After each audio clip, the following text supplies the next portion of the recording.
चंद्रगंधपुष्पम ओं कल्यादिदश महाविद्याय नमः तत्चंद्रगंधपुष्पम ओं भगवती कामाख्या दिव्ये नमः तत्चंद्रगंध उमानंद नमो विष्णु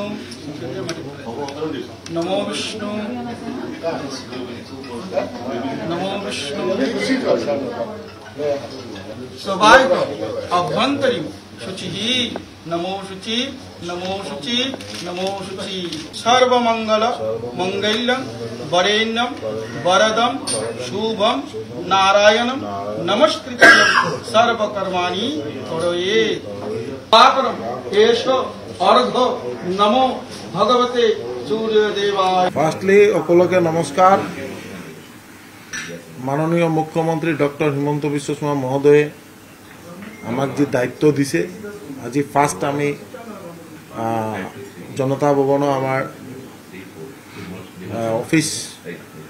যেটো চেম্বার আমার নামত এলটমেন্ট হয়েছে আমি তাতে ফার্স্ট আজি গৃহপ্রবেশ মা কামাখ্যার আশীষ বিচাৰিছো আৰু ইয়াত দেখিছে আপোনালোকে যে আমাৰ পূজা স্টাৰ্ট হয়েছে কাৰণ ভগবানেৰ আশীৰ্বাদ বিহনে একো নহয় ভগবানেৰ আশীৰ্বাদেই মেইন আৰু আমি ভগবানেৰ আশীষ লৈ গোটে ৰাইজৰ হিতত যাতে ভালকে কাম কৰি যাব পাৰো কাৰণ মাননীয় মুখ্যমন্ত্ৰী যে তিনটা গুৰুত্বপূৰ্ণ বিভাগ আমাৰ উপৰ অৰ্পিত কৰেছে আমি যাতে প্ৰত্যেকটা বিভাগেই ভালকে কাম কৰি যাব পাৰো এটু আমি ভগবানেৰ আশীষ বিচাৰিছো গোটে ৰাইজৰ আশীষ বিচাৰিছো আৰু বিশেষকে যে তিনটা ডিপাৰ্টমেন্ট পিডব্লিউডিৰ পিএমজেএসওয়াই এটা ডাঙৰ ডিপাৰ্টমেন্ট বা পশুপালন আৰু মেইন সবকেইটা ডিপাৰ্টমেন্টেই যাতে ভালকে কাম কৰি যাব পাৰো এটোৰ উদ্দেশ্যে যোৱাকালি আমি মেইন বিভাগৰ আৰু পশুপালন দুগ্ধ উৎপাদন বিভাগৰ আমি যোৱাকালি ৰিভিউ মিটিং কৰিছো আৰু অধ্যয়ন কৰিব লগা আছে অধ্যয়ন কৰি খুব ফাস্ট যাতে কাম কৰিব পাৰো তার উদ্দেশ্যে চেষ্টা চলাই যাম আর আজি আমার পিডব্লিউডি পিএমজেএসওয়াই রিভিউ মিটিং আছে 12টা বজাত তার পিছত অধ্যয়ন কৰি পিএমজেএসওয়াইটো যাতে আমি যেটো আমি গম পাইছো যে এটো অলৰেডি পাইপলাইনও আছে আৰু অসমৰ কাৰণে এটা ভাল খবৰো আছে মাননীয় মুখ্যমন্ত্ৰী নেতৃত্বত যাতে ভালকে ডেভেলপমেন্ট কৰিব পাৰো এটুই আমি ভগৱানৰ শ্ৰীচৰণে প্ৰাৰ্থনা কৰিছো পূজা অৰ্চনা কৰি আছো আৰু আপোনালোক সকলৰ আশীৰ্বাদ বিচাৰিছো। থলুৱা মাছ উৎপাদন হওক বা কণী উৎপাদনৰ ক্ষেত্ৰত আপুনি কিবা ব্যৱস্থা গ্ৰহণ কৰিব নেকি? চাওক আমি বেসিক্যালি যেটো আমাৰ পশুপালন বিভাগৰ যেটো আমাৰ কালি যেটো ৰিভিউ মিটিং কৰিছো তাতে কণীৰ উৎপাদন অলপ কম আছে এটো আৰু বঢ়াব লাগিব আমি যাতে যেটোই আমি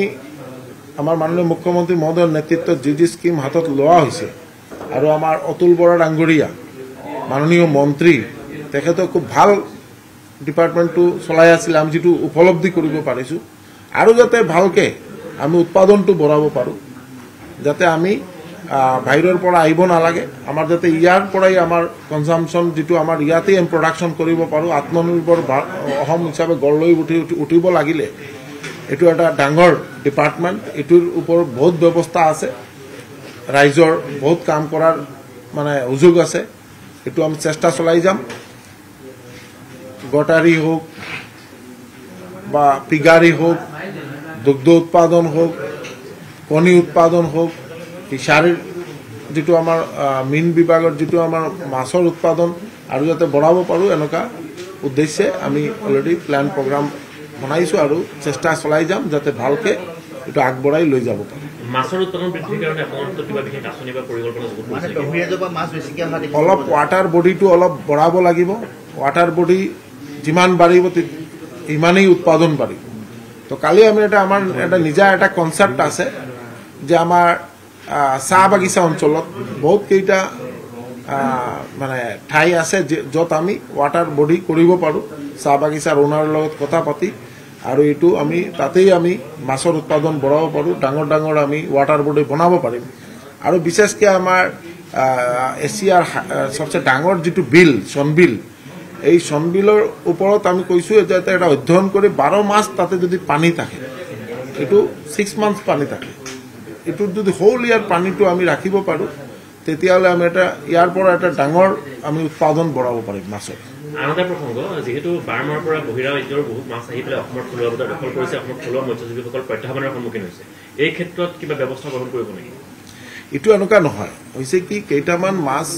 বাহিৰৰ পৰা আহে। আমাৰতো ইয়াত মাছটো আমাৰ অসমৰ প্ৰায় 90-95% মানুহে মাছটো আমি মেইন আমাৰ খাদ্য হিচাপে ভাবোঁ।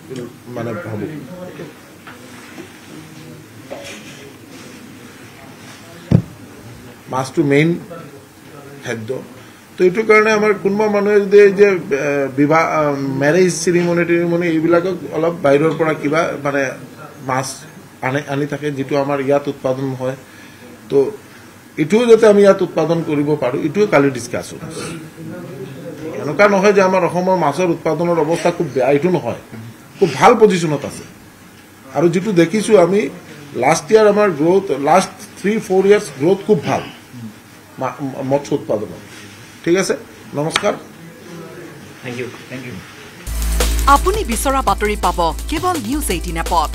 নিউজ 18 এপ ডাউনলোড কৰিবলৈ স্কেন কৰক এই QR কোড। গুগল প্লে ষ্টৰতো পাব এই নিউজ 18 এপ।